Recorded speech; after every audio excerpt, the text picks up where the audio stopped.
nós precisamos entrar num processo de conversão. É aquilo que os discípulos de São João Batista fizeram. Penitência, ouvir a palavra de Deus, seguir os mandamentos, se converter, deixar a vida de pecado para abraçar uma vida de obediência a Deus. Mas isso não basta, isso é só o primeiro passo. Isso é o Antigo Testamento. Parar de ofender a Deus, seguir a sua lei.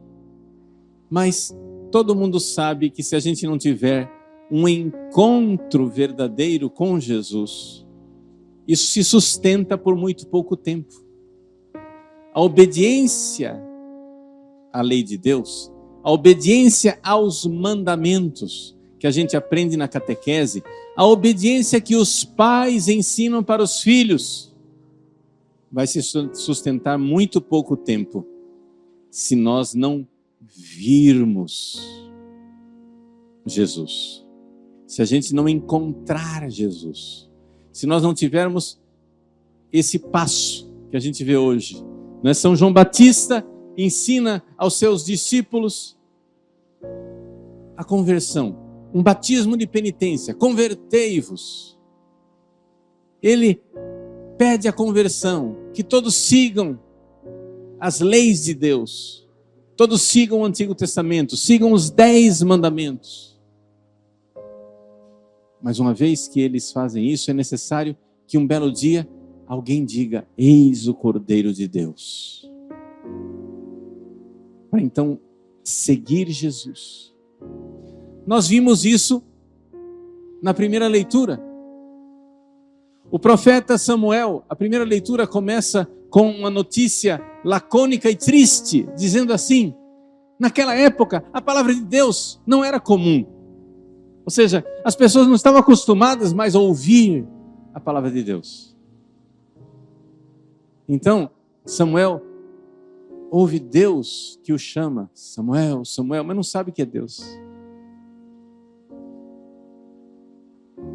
Até que finalmente, eis aqui, fala, Senhor, teu servo escuta.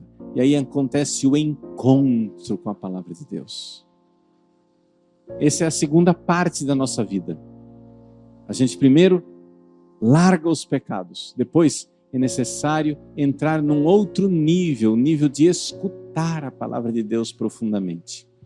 E quando a gente escuta a palavra de Deus profundamente, se encontra com Jesus, como esses discípulos, que Jesus diz: vinde ver, e eles foram e permaneceram com ele, acontece então que a gente vai descobrindo, nós vamos descobrindo quem nós somos, nossa verdadeira vocação, nossa verdadeira identidade. Jesus nos revela a nós mesmos quem nós somos. Nós somos um mistério. Você acha que você sabe quem você é? Mas é Jesus quem vai dizer quem você é. Simão, tu és Pedro. Simão não sabia que ele era Pedro. Quem era Simão? Simão era água. Simão afundava na água. Simão era um sanguíneo, desorientado, inconstante, volúvel. E no entanto, Jesus olha para ele e diz: tu és pedra. Simão não sabia disso. Ele não sabia que ele tinha esta vocação para firmeza, para constância. E Jesus revela para Pedro quem ele é. Esse é o esquema do evangelho de hoje. Eu gostaria então de explicar melhor para vocês, principalmente a segunda parte, né? Então a primeira parte, o evangelho é nós abraçarmos os 10 mandamentos, pararmos de ofender a Deus. A segunda parte, o encontro verdadeiro com Cristo. É sobre essa que eu quero me deter um pouco mais. E a terceira parte, isso vai aos poucos revelando nossa vocação em quem nós somos. A primeira parte não é necessário eu gastar muito tempo, porque isso aí vocês aprendem na catequese. Os 10 mandamentos. O propósito de não mais ofender a Deus. né? Pecou, vai lá no confessionário e resolve o seu problema. Pronto, né? Você faça o propósito de não mais pecar. Acontece, porém, que a maior parte das pessoas fica nessa conversa fiada de confessa, peca de novo. Confessa, peca de novo. Confessa, peca de novo, né? Usando a linguagem de Santa Teresa d'Ávila, do castelo interior, entra no castelo, sai do castelo. Entra no castelo, sai do castelo. Entra no estado de graça, sai do estado de graça. Entra no estado de graça, sai do estado de graça. Chega um certo ponto que as pessoas começam a desistir de voltar para o castelo. E diz, não adianta. Não adianta querer se converter. Não adianta. O pecado está encardido na minha vida, eu não tenho como. E as pessoas começam a procurar alternativas. E é essa miséria, essa é a desgraça que assola a Santa Igreja Católica no século XXI. As pessoas, porque não conseguem viver os mandamentos, elas começam então a fazer adaptações. Ah, Deus pede a castidade, mas isso é um ideal. A gente não consegue. Deus pede que a gente voe, mas isso é um ideal. Vamos nos arrastar no chão. Não é assim, gente. Veja, vamos entender. Não é necessário você ser um sábio para você enxergar que toda perna é chamada a caminhar. Olha para a sua perna, olha para a perna de todo mundo caminha. Aqui em Cuiabá, hoje de manhã, né? Quem não está acompanhando no YouTube, está vendo que a nossa igreja, que está cheia, não está tão cheia como ela costuma ser, porque em Cuiabá está tendo uma corrida, chamada Corrida de Reis. E a ponte está fechada, o acesso à nossa paróquia ficou difícil para quem mora do outro lado da ponte, e então teve gente hoje que vai vir, hoje a igreja de noite deve estar cheia, porque o pessoal, né, vai vir de noite. Tudo bem. Mas você não precisa ser um atleta que corre a corrida de reis para você enxergar que existe uma vocação universal para caminhar. Todas as pernas são chamadas a caminhar, sim ou não? Infelizmente, existe perna que não caminha. Tá? Aí são as pessoas com necessidades especiais. Mas ninguém que olha para uma perna chega e diz assim, não adianta. Né? A criança que quer começar a caminhar, ela diz, não adianta, eu vou ficar aqui no chão me arrastando, porque caminhar é para os heróis, é para uma exceção, é para uma elite. Não!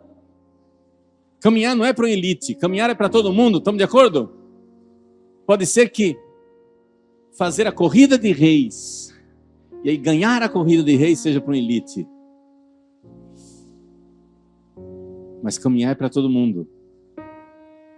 Assim como todas as almas foram feitas para enxergar a verdade, eis o Cordeiro de Deus, e morar com Jesus, morar na verdade.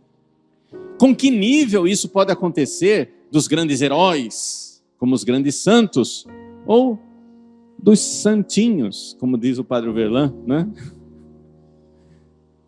Dos santinhos.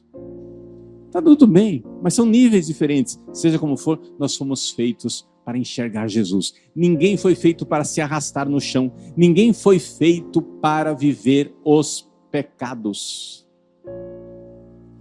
Então, o mal, a desgraça, a miséria da igreja no século XXI é que ideólogos influenciados pelos protestantes e pelos liberais que não acreditam na santidade, dizem, é impossível viver a castidade, é impossível viver a paciência, é impossível viver a honestidade, é impossível viver os 10 mandamentos. Tem que fazer uma adaptação. Então vamos arranjar um jeito de abençoar a vida de quem está no pecado. Não. Abençoar o pecador? Sim, mas não a vida de quem está no pecado. Eu abençoo a você, drogado, mas não abençoo as suas drogas. Eu abençoo você, pecador, mas não abençoo o seu pecado. Porque você foi feito para amar. Você foi feito para viver os 10 mandamentos. Então vamos parar de adaptações. Vamos parar de rebaixar o evangelho. Todo mundo foi feito para caminhar.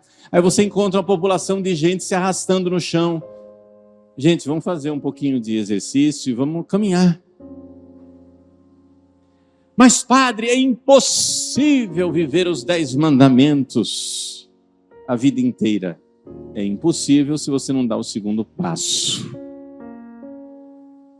E o segundo passo é você ir, vinde, ver, vinde, estar com Jesus. Todos nós somos chamados a ter um encontro com Jesus. E em que consiste isso? Vamos lá.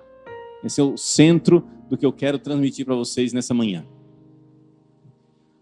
Vejam, existem pessoas que têm dificuldades.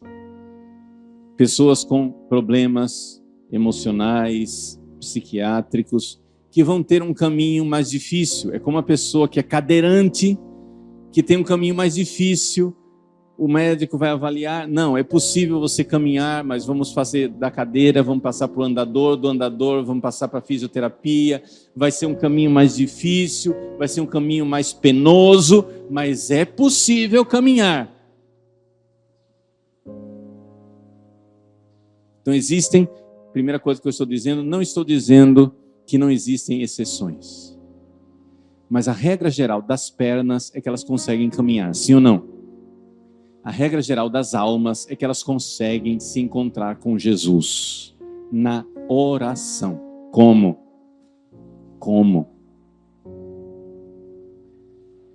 É necessário que a gente esteja com Jesus. É necessário que você entenda o seguinte. Se você nunca ouviu alguém descrever esse fenômeno, você nunca vai buscá-lo. Mas deixa eu tentar descrever para você. O fenômeno é o seguinte.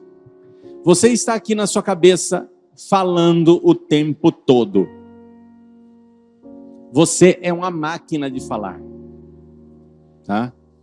Você está o tempo todo pensando aqui, ó, falando na sua cabeça. Essa maquininha de falar que você tem aqui, ela pode ir em 2 direções. Primeira direção. Na direção do corpo, ou seja, dos seus sentimentos, onde você fica aprisionado nas coisas que são as suas sensações. É isso que o mundo, é isso que o diabo, é isso que a carne quer fazer conosco. Você passa o dia inteiro vendo videozinho no TikTok. Você passa o dia inteiro girando o carrossel, os reels, né? Girando videozinhos, shorts, vendo videozinhos e se alimentando de sensações prazerosas. Eu não estou falando necessariamente aqui de pornografia, não. Não é só pornografia, porque a escravidão é universal. Você passa a vida inteira com seus pensamentos buscando as sensações prazerosas. A sensação prazerosa do celular, a sensação prazerosa dos pensamentos agradáveis, a sensação prazerosa, seja lá qual for, de comprar coisas, a sensação prazerosa da comida, a sensação prazerosa. Então você faz com que essa maquininha de falar que está aí dentro de você sirva e busque essas sensações. Acontece o seguinte, aquilo que você sente não é a verdade. Vamos ser mais concretos. Você vive em família. Você sente coisas pelas pessoas da sua família, sim ou não? Você sente raiva, fica irritado com a atitude de uma pessoa. Ou você sente simpatia, ou você sente antipatia. Você sente saudade, você sente vontade de possuir, de ser dono daquela pessoa, que aquela pessoa nunca deixe você, que fique com você. Ou você sente repulsa e vontade de estar longe daquela pessoa. Você sente impaciência e irritação. Ou você sente carinho, prazer e alegria. Essas sensações que você tem com as pessoas com as quais você vive, isso não é aquela pessoa. Isso é o que você sente. A pessoa é outra coisa. O que você sente sobre a outra pessoa não é a outra pessoa. As pessoas têm dificuldade de enxergar esse óbvio. O que você sente a respeito da outra pessoa não é a outra pessoa. Qualquer um que se casou já teve essa experiência. Todo mundo, o casal de pombinhos que vai para o casamento, vão se casar. Ai, pombinho, né?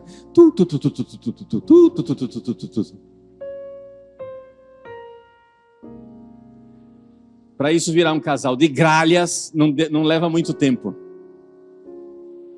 De reclamação, de griteiro, de impaciência. Por quê? Porque você logo descobre que o que você sente pela pessoa não é a pessoa. Quando que começa o verdadeiro amor? O verdadeiro amor começa quando você abraça o mistério daquela pessoa. O mistério que você é, o mistério que a outra pessoa é. E você tem uma aliança de amor e diz, olha, eu não entendo direito essa pessoa, mas eu vou amá-la até o fim.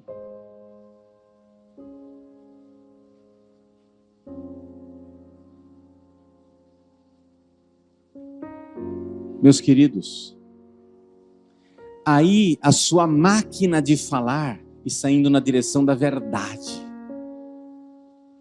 Nós podemos decolar as palavras que a gente tem, a imaginação que a gente tem aqui na cabeça, nós podemos usar essas coisas chamadas pensamentos para ir na direção do Cordeiro de Deus, da verdade, do caminho, estar com Jesus, ver a verdade, ou nós podemos usar os nossos pensamentos, a nossa maquininha de falar, nossa imaginação, para ir na direção da mentira, das sensações, do demônio, do mundo e da carne.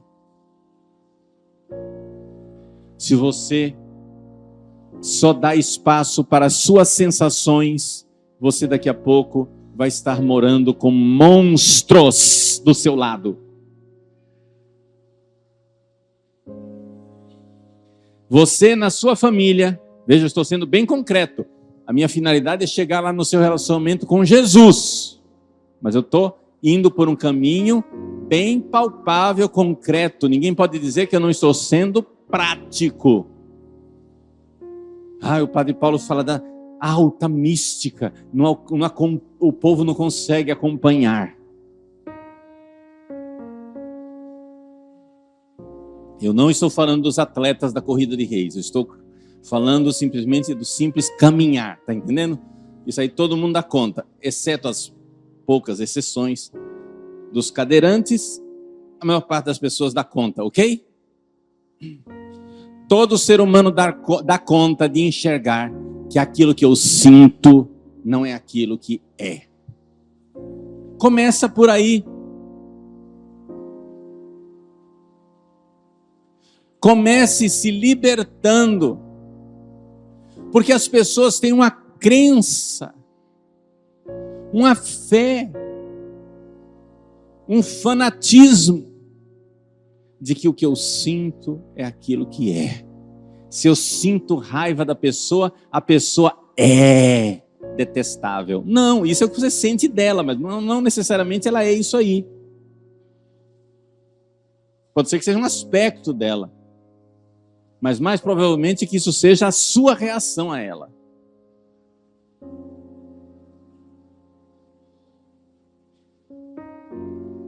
Meus queridos, se nós queremos Jesus, que é o caminho, a verdade e a vida, o primeiro passo que nós temos que enxergar, o primeiro passo que nós temos que dar, enxerga onde você vai pôr o pé, e aí você vai dar o passo, pá, é o seguinte: não creia nos seus sentimentos. Reconheça os seus sentimentos. Estou olhando para aquela pessoa, estou com raiva dela. Eu estou sendo sincero comigo mesmo, estou reconhecendo, estou com raiva dela. Agora, pergunto, essa pessoa é tão detestável assim? Como é que Jesus olha para ela? Como é que Deus vê essa pessoa? Porque Deus é que vê a realidade. Então, use os seus pensamentos para decolar na direção da verdade. Não use os seus pensamentos para mergulhar na direção do ressentimento, do ódio, da raiva, do rancor, da angústia, da ansiedade, da tristeza. Não fique alimentando isso. Claro, tem casos que as pessoas não conseguem se libertar disso sozinha. Ela precisa de uma ajuda psiquiátrica, ou de uma ajuda terapêutica, ou de uma direção espiritual. Mas são casos. A maior parte das pessoas consegue. A maior parte das pessoas consegue se libertar do fato dessa crença doida, dessa crença louca de que o que eu sinto é a verdade. Se você não der esse passo, você não vai ter encontro com Jesus nunca.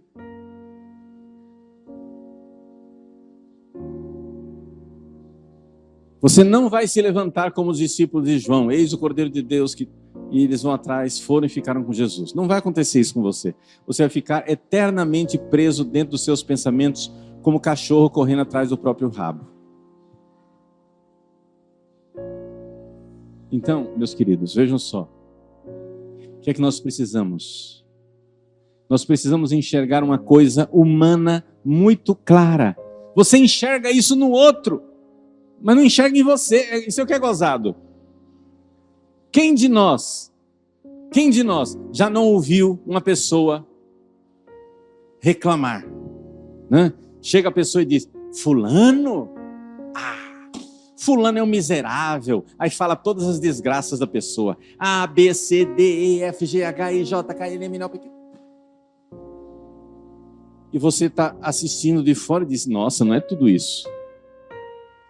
Você vê no outro que o outro está desequilibrado, que o outro está vendo a realidade de forma distorcida pelos seus sentimentos. Sim ou não? Você já teve essa experiência, sim ou não? De enxergar que o outro tem uma birra, o outro tem uma rixa, o outro tem uma distorção da realidade e o outro não vê o mundo real. Você enxerga isso nos outros, sim ou não? Eu quero ver a cabeça de vocês. Assim é sim e assim é não. Enxergam sim ou não? Ok. Então saiba que isso está em você também. Você também vê a realidade distorcida. E o que é que alimenta essa maquininha de falar na direção dos sentimentos? É quando essa crença arraigada de que aquilo que eu vejo é o certo, aquilo que eu sinto é verdadeiro, aquilo que são as minhas sensações interiores é a realidade. Não! Não necessariamente. Aquilo pode ser indício de realidade. Mas você precisa fazer um esforço de enxergar as coisas como Deus enxerga, como Deus vê. E aí você pode ter vida de oração. A vida de oração começa nisto. A verdadeira vida de oração começa no fato de você querer. Chega para Jesus. Ele é a verdade. Você chega e diz para ele, como os discípulos de João, Mestre, onde moras? Jesus, eu não moro na verdade, mas vós morais na verdade. Jesus é a verdade. Senhor, onde vos escondestes? A vida de oração é querer descobrir essa verdade de Deus. Como Deus vê os meus irmãos, como Deus vê a realidade, como Deus vê a minha vida. deixar-se iluminar pela palavra de Deus. A palavra, Cristo é a palavra de Deus. João Batista é a voz no deserto, é a máquina de falar. Mas a máquina de falar pode ir na direção da palavra ou pode ir na direção simplesmente das sensações desordenadas.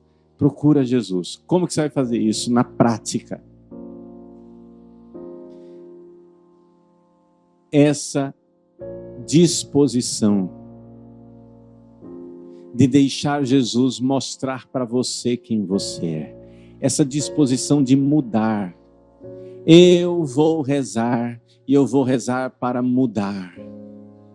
Eu vou rezar para ser uma pessoa diferente. Eu vou rezar porque Jesus vai me engrandecer. Ele vai me mostrar coisas sublimes. E eu vou ficar melhor como pessoa. Vai doer. Porque toda transformação de vida dói. Mas eu vou poder caminhar. Creia nisso. Você foi feito para a verdade. Toda perna foi feita para caminhar. Todo olho foi feito para enxergar. Todo ouvido foi feito para escutar. Toda alma foi feita para encontrar a verdade. Algumas almas têm dificuldades momentâneas por problemas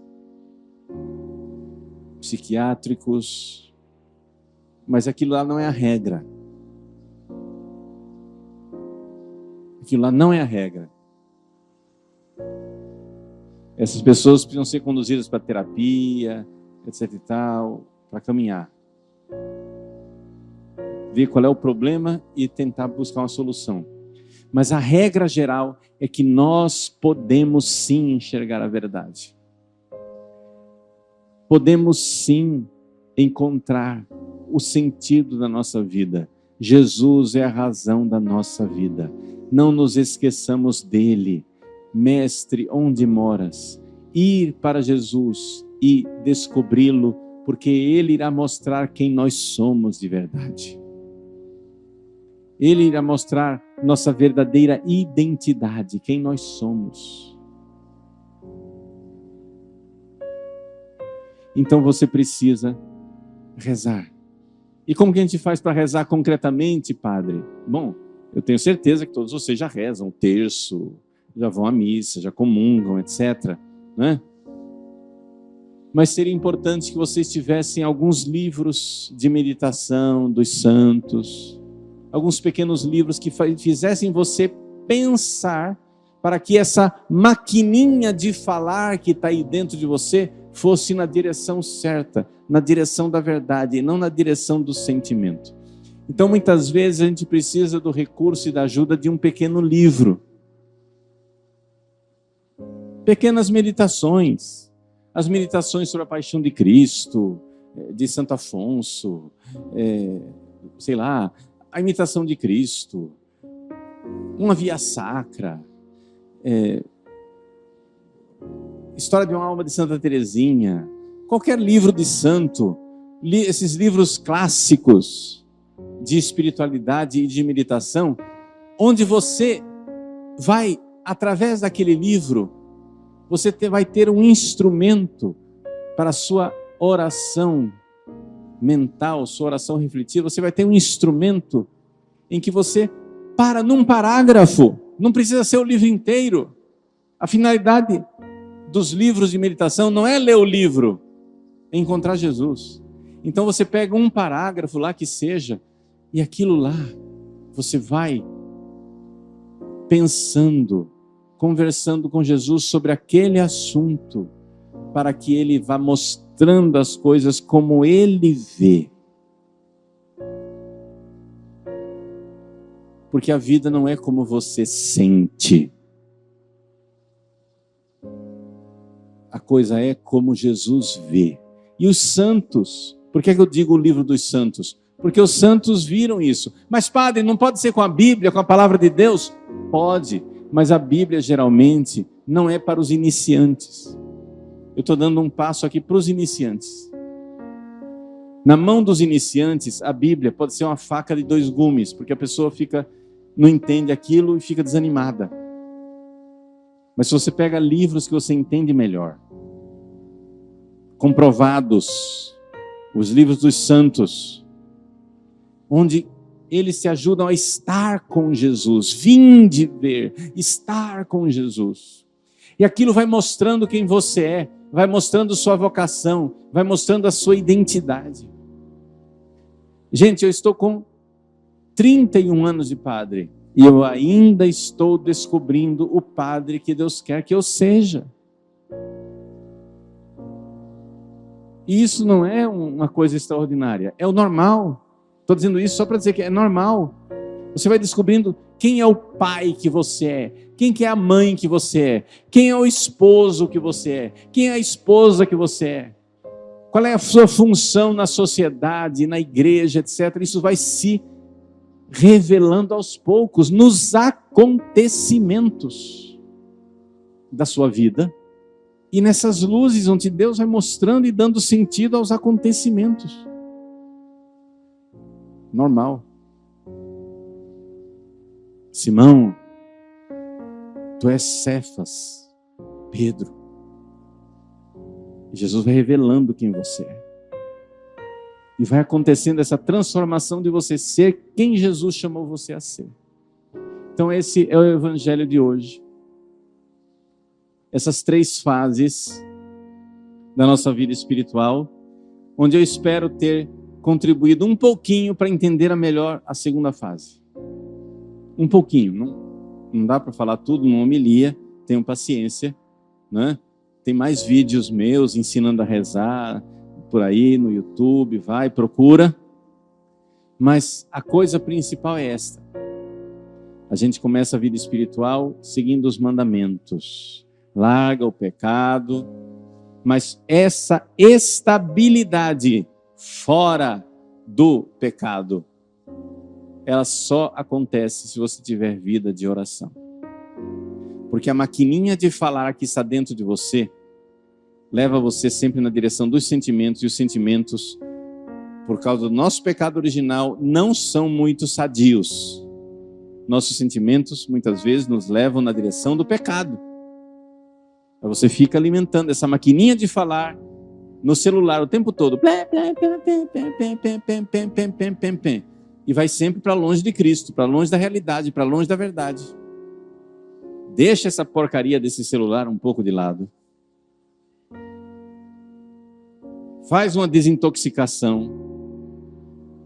Abre um livro de meditação. Vai ler alguma coisa que faça você pensar na direção que essa maquininha que está aqui, ó, vá na direção da verdade, da alma. As pessoas ficam dizendo, mas eu não progrido espiritualmente. Mas no que é que você pensa o dia inteiro? Onde você está quando você não está com Deus? Então é evidente que não vai dar certo. Você só fica alimentando coisa que puxa você para fora da realidade, para fora da realidade, para fora da realidade. Mas, padre, todo mundo é assim. Pois é, todo mundo vive fora da realidade. Eu vou fazer o quê? Não é porque a maioria delira que o delírio é menos delirante. Ou você vai me dizer que o mundo real são aqueles videozinhos lá no celular? Que a verdade que salva o planeta está no seu celular, nos videozinhos.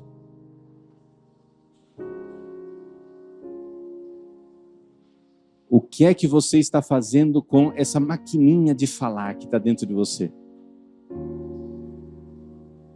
Alimentando o quê?